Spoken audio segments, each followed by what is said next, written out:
ابو سعید خدری رضی اللہ تعالی عنہ رسول اللہ صلی اللہ علیہ وسلم کے پاس آئے. خوب اچھی طرح سنیں یہ بات.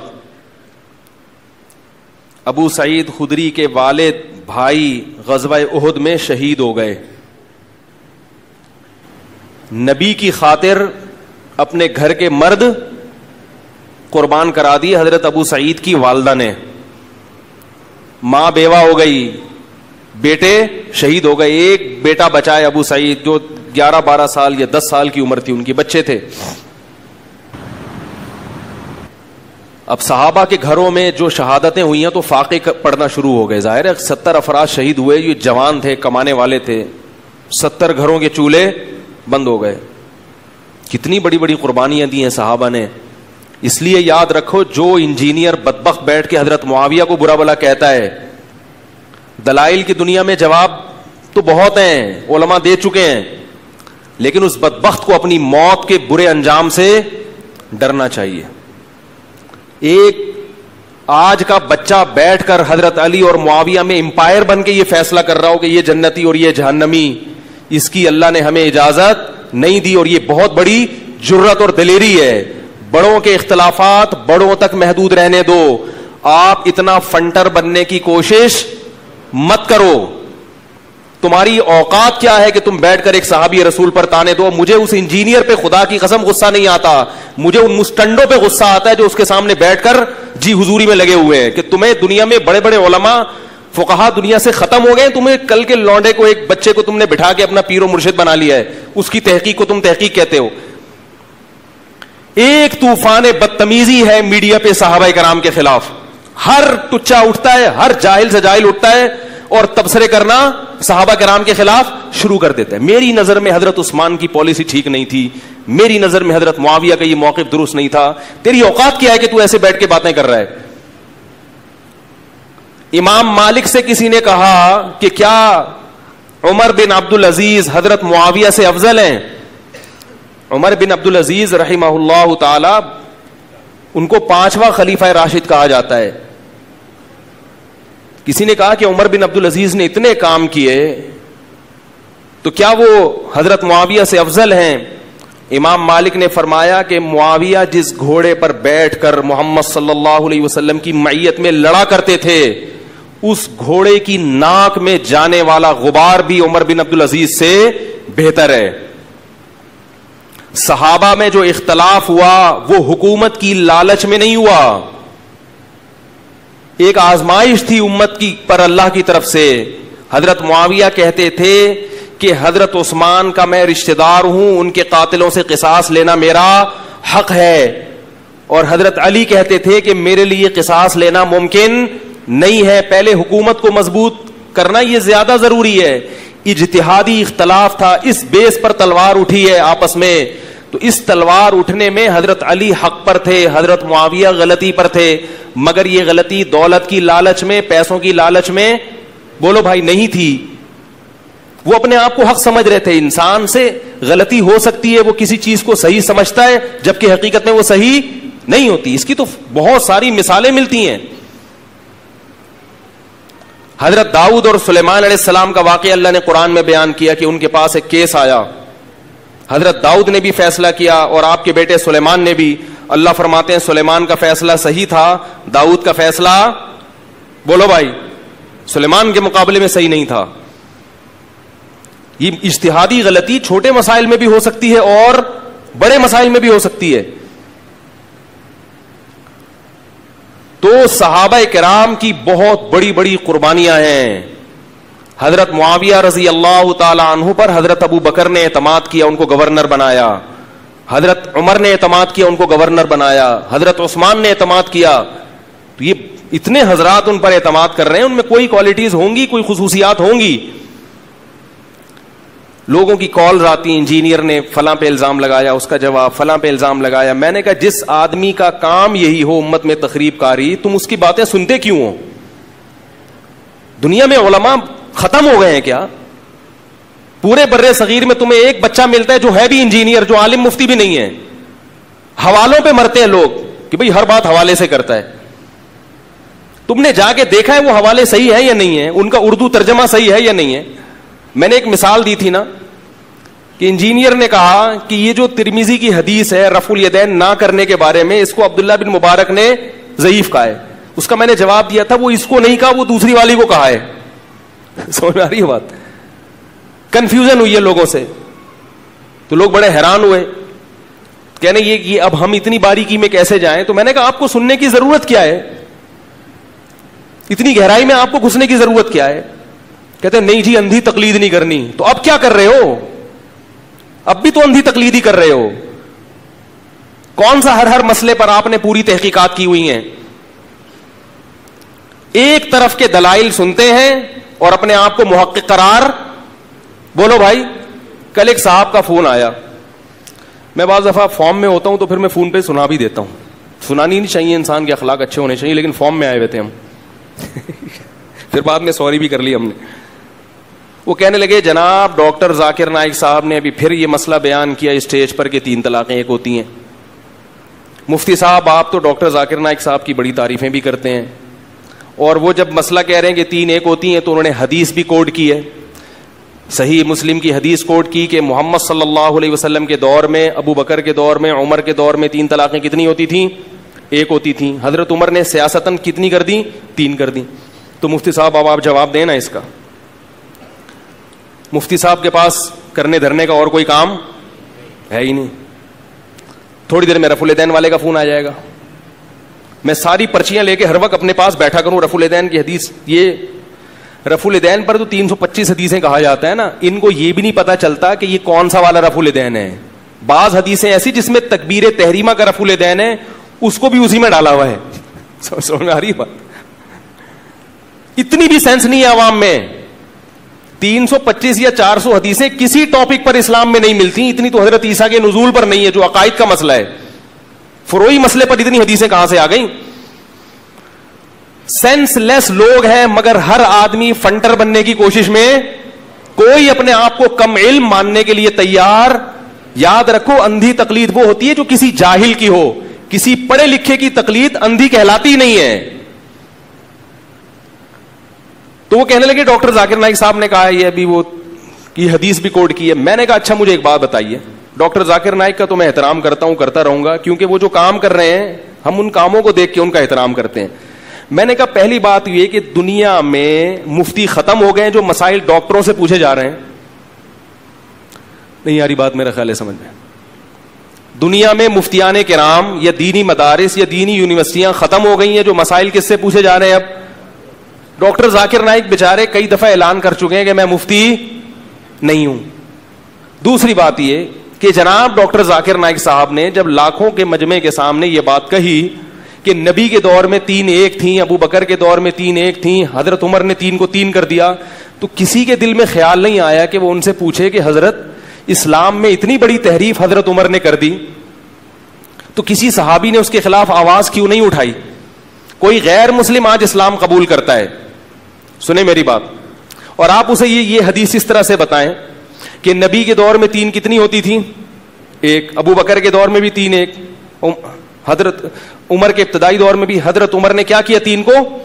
میں نے کہ اس کا مطلب یہ ہوا کہ نبی کے دور میں اکٹھی 3 طلاقیں دو تو بیوی حلال رہتی تھی. ابو بکر کے دور میں بھی حلال تھی. حضرت عمر نے اس حلال بیوی کو کیا کر دیا؟ بولو نا بھائی، حرام کر دیا. اور جس غیر آدمی پر حرام تھی اس کے لیے کیا کر دیا؟ حلال کر دیا کہ وہ وہاں شادی کر لے. اس سے بڑی اسلام میں کوئی تحریف ہو سکتی ہے؟ کہتے ہیں سیاستن یہ کام کیا. سیاستن کسی کو کوڑے تو لگائے جا سکتے ہیں، سیاستن کوئی سزا تو بنائی جا سکتی ہے. حلال کو حرام اور حرام کو حلال کر دینا یہ سیاست نہیں ہے، یہ دین میں بولو نا بھائی تحریف ہے. تو میں نے کہا وہ سارے مخنجو بیٹھے ہوئے ہیں جو یہ سوال نہیں کر رہے کہ یار یہ کیسے ممکن ہے. خلیفہ راشد بھی ہے، وہ ایک طرف کہہ رہے ہو کہ جنتی بھی ہیں، خلفائے راشدین میں سے بھی ہیں، انہوں نے حلال کو حرام کر دیا اور حرام کو حلال کر دیا، اور تمام صحابہ اس پہ خاموش بھی ہیں. تو پتہ نہیں جب اتنا بڑا دین تبدیل کر دیا تمہارے خلیفہ راشد نے تو پتہ نہیں کیا کیا اور بھی کیا ہوگا انہوں نے. تو پورا اسلام مشکوک ہو گیا کہ نہیں ہو گیا؟ کیا کریں یار، کیسے سمجھائیں؟ تحقیق ہے تو پھر یہ بھی تو تحقیق کرو نا. اس کا کیا جواب ہے؟ ایک بات سن لیتے ہیں اور فوراً اس پر ایمان لے آتے ہیں, اس کی تحقیق میں نہیں جاتے, اور اس کو تحقیق کہتے ہیں. اس کو کیا کہتے ہیں؟ ہم محقق ہیں. نہیں یاری بات میرا خیال ہے. تو وہ پھر کہنے لگے پھر آپ بتا دیں اس کا کیا جواب ہے. میں نے کہا پہلی بات تو یہ کہ جن لوگوں نے آپ سے یہ اعتراض کیا ان کو آپ پہلے یہ کہیں کہ یہ اعتراض مفتی صاحب کے بتانے سے کیوں پیدا ہو رہا ہے آپ کے دل میں. آپ تو محقق ہیں, آپ کو تو خود سے یہ اشکال ہونا چاہیے تھا, اور آپ نے جس مفتی نے بھی یہ فتویٰ دیا آپ کو خود سوال کرنا چاہیے تھا کہ حضرت اس سے تو ہمیں خلفائے راشدین پر اعتماد ختم ہو رہا ہے, تمام صحابہ پہ اعتماد ختم ہو رہا ہے. یہ کیسی سیاست ہے اسلام میں کہ حلال بیوی حرام اور حرام بیوی حلال, جبکہ قرآن جگہ جگہ کہہ رہا ہے کہ حلال و حرام کرنا صرف کس کا کام ہے. ایک صاحب مجھے کہنے لگے کہ حضرت عمر نے کتابیہ اہل کتاب کی عورتوں سے نکاح پر بھی تو پابندی لگائی تھی. یاد رکھو پابندی لگائی نہیں تھی, منع کیا تھا, مگر حرام قرار نہیں دیا تھا. حضرت حذیفہ نے جب یہودی عورت سے نکاح کیا, حضرت عمر نے کہا نہیں کرو. انہوں نے کہا حرام ہے تو چھوڑ دوں, فرمایا نہیں حرام نہیں ہے, مجھے ڈر ہے کہ یہ زانی عورت ہوگی تو تم ایسی عورت سے نکاح کرو گے, لوگ بھی تمہیں دیکھ دیکھ کے نکاح شروع کر دیں گے, مسلمانوں کا خاندان خراب ہوگا. پھر بھی حضرت حذیفہ نے نکاح کر لیا اس عورت سے. حضرت عمر نے پھر بھی ان کو جیل بولو بھائی نہیں بھیجا, اور اس نکاح کو کنسیڈر کیا, زنا کی سزا اس پہ جاری نہیں کی. حلال کو حرام کرنا, حرام کو حلال کرنا, یہ صرف کس کا کام ہے؟ اللہ کا. پھر میں نے ان سے بتایا, میں نے کہا دیکھو نبی کے دور میں جو جابر بن عبداللہ کہتے ہیں کہ ہم نبی کے دور میں بھی متا کرتے تھے, ایک ٹیمپریری میرج جسے کہتے ہیں, ابو بکر کے دور میں بھی کرتے تھے, حضرت عمر نے پابندی لگا دی. شیعہ یہی تو دلیل دے کے متا کو حلال کرتے ہیں. تو میں نے کہا حضرت عمر نے جو پابندی لگائی وہ پابندی جدید پابندی نہیں تھی, وہی پابندی تھی جو نبی کے دور میں لگ چکی تھی, مگر بہت سے صحابہ کو اس پابندی کا علم نہیں تھا. حضرت عمر نے اسی پابندی کو نافذ کیا ہے. حضرت جابر کو علم نہیں تھا کہ نبی کے دور میں پابندی لگ چکی ہے. تو وہ کہنے لگے کہ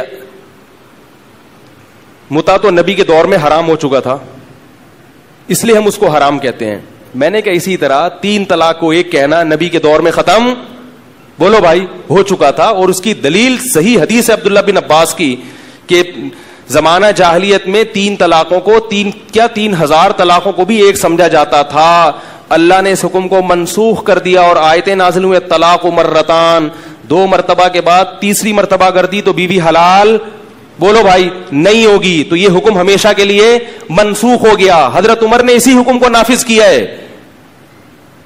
نہیں یاری بات, کیونکہ حدیث میں یہ کہیں نہیں آتا کہ نبی کے دور میں ایک مجلس کی 3 ایک سمجھی جاتی تھی. حدیث میں آتا ہے کہ علل اطلاق 3 ایک سمجھی جاتی تھیں. تو یہ زمانہ جاہلیت کا حکم تھا جس کا بہت سارے صحابہ کو علم نہیں ہوا, جیسے متا کا بہت سارے صحابہ کو علم نہیں ہوا کہ حرام ہے. سمجھ میں نہیں آ رہی میرا خیال ہے بات. تو اس پر میرا ایک مستقل لیکچر ہے, وہ سنیں. یاد رکھو 3 طلاقیں دینے کے بعد کسی نے بیوی کو رکھا تو ساری زندگی زنا کا بدکاری کا گناہ ملے گا اس کو. اس میں اختلاف رائے کی گنجائش بولو بھائی نہیں ہے. کوئی بھی اہل حدیث عالم, میں علماء کا احترام کرتا ہوں کسی بھی مسلک کے ہوں, کسی پہ طنز نہیں کرتا, کوئی بھی اہل حدیث عالم اگر اس کے خلاف فتویٰ دیں آپ مجھے ان کی مجلس میں لے جائیں, میں ان سے بات کروں گا اس پر, بولوں گا آپ نے کیسے فتویٰ دیا ہے, دلائل سے مجھے قائل کریں. تو کہاں سے کہاں بات چلی جاتی ہے, جلدی سے بات کو سمیٹ کے ختم کرتا ہوں.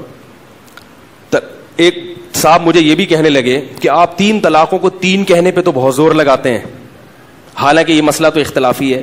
اصل میں یہ ہونا چاہیے 3 طلاقیں دینا حرام ہے, اس پر زیادہ زور لگائیں آپ لوگ, اس پر زور لگائیں کہ 3 طلاقیں دینا کیا ہے بولو بھائی جائز نہیں ہے.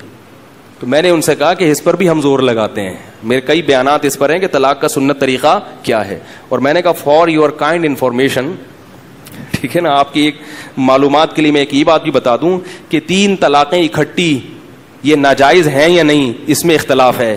3 طلاق 3 ہی ہوتی ہیں, اس میں اختلاف نہیں ہے, یہ بنایا گیا اختلاف. دوسری بات یہ کہ 3 طلاقوں کو 3 طلاقیں دے دینا یہ بھی گناہ ہے, مگر یہ کم درجے کا گناہ ہے. 3 طلاقوں کے بعد بیوی کو رکھ لینا یہ اس سے بڑے درجے کا گناہ ہے, یہ زنا کا گناہ ہے. اور ایک اور بات, بعض لوگ کہتے ہیں یہ اب تو حلالے کا دروازہ کھول رہے ہیں, حلالہ تو بغیرتی ہے, حلالہ تو یہ ہے, حلالہ ملالہ کی بات نہیں کر رہا, حلالہ کی بات کر رہا ہوں. حلالے پر میرا ایک کلپ ہے یوٹیوب پہ, جائز حلالہ اور حرام حلالہ کیا ہوتا ہے. اس پر ایک صاحب کے کمنٹس آئے ہوئے تھے کہ حلالہ حلالہ ہی ہوتا ہے, جائز ناجائز کچھ نہیں ہوتا, بغیرتی ہی ہوتی ہے. اب یہ ہے محقق, اگر حلالہ ہر قسم کا حلالہ بغیرتی ہے تو قرآن نے حلالے کا تذکرہ کیوں کیا ہے بھائی؟ معاذ اللہ قرآن بے شرمی اور بغیرتی کی تعلیم دے گا. عجیب قسم کے لوگ ہیں, لیکن مجھے ان کی جہالت پر خدا کی قسم اعتراض نہیں ہوتا. جاہل لوگ ہر دور میں موجود رہے, مجھے اعتراض اس پر ہوتا ہے کہ جاہل ہو کے اپنے آپ کو سمجھتے کیا ہیں, محقق. نہیں آ رہی بات میرے خیال ہے. میرا ایک دفعہ جماعت المسلمین والوں سے مناظرہ ہوا, میں نے کچھ سوالات کیے, وہ پھنس گئے, حالانکہ میں بالکل بچہ تھا اس وقت. وہ ادھر ادھر نہ پگلے جھانک رہے ہیں ادھر ادھر, وہ پھنس گئے. تو میرے ساتھ اور بھی لڑکے بیٹھے ہوئے تھے کچھ, تو میں نے وہ پھر جب پھنسے نا تو پروفیسر تھے ایک یونیورسٹی کے, وہ اتنی بڑی داڑھی ماشاءاللہ, مجھے کہنے لگے کہ ہم مقلد نہیں ہیں محقق ہیں. تو ہمارے ایک ساتھی کو ہنسی آ گئی. میں نے ان کو بڑی میں نے کہ یہ 4 باتوں کا جواب نہیں دے پا رہے اور کیا کہہ رہے ہیں, محقق ہیں ہم, مقلد نہیں. مولانا قاسم نانوتوی رحمہ اللہ کا کسی شخص سے مناظرہ ہوا امام کے پیچھے فاتحہ نہ پڑھنے پر. دونوں مذہب ہیں, فاتحہ پڑھنا بھی اور نہ پڑھنا بھی, کسی کو میں برا نہیں کہتا, یہ اختلافی مسئلہ ہے, لیکن اپنے آپ کو محقق قرار نہ دیں, آپ اپنی کم علمی کا اعتراف کریں. بولے بھائی علماء کی 2 رائے ہیں تو مجھے میں اس والی رائے بس ختم, فنٹر بننے کی کوشش نہ کریں, سمجھ رہے ہیں. تو وہ جو مولانا قاسم نانوتوی کے سامنے بندہ بیٹھا ہوا تھا وہ فنٹر تھا, تو وہ انہوں نے بحث کی, تو وہ مولانا قاسم نانوتوی نے جب دلائل کے انبار لگائے تو وہ بحث ہار گیا. تو کہنے لگا حضرت آپ اتنے بڑے عالم ہیں, آپ کو ایک ایک مسئلے پر اتنا حافظہ آپ کا اور اتنی دسترس, اس کے باوجود بھی آپ مقلد ہیں, اس کے باوجود بھی آپ کیا ہیں, فقہا کی تقلید کر رہے ہیں. تو انہوں نے کہا مجھے اس سے زیادہ حیرانگی تجھ پر ہے کہ تجھے کچھ بھی نہیں آتا, پھر بھی کیا ہے تو کہتے میں خود سے جو. تو اعتراض تجھ پر ہے, ہم پر, کیونکہ ہم اگر علامہ ہیں تو ہم سے بڑے بڑے علامے, دیکھو جو اسپیشلسٹ ہوتا ہے نا یا جنرل فزیشین ہوتا ہے, وہ بھی چھوٹی موٹی بیماریوں کا علاج اپنا خود ہی کرتا ہے. جب وہ پھنستا ہے تو وہ بھی اپنے سے بڑے ڈاکٹر کے پاس جاتا ہے کہ بھائی میں یہاں آ کے کیا ہوں. تو یہ علم فوق کل ذی علم علیم, ہر علم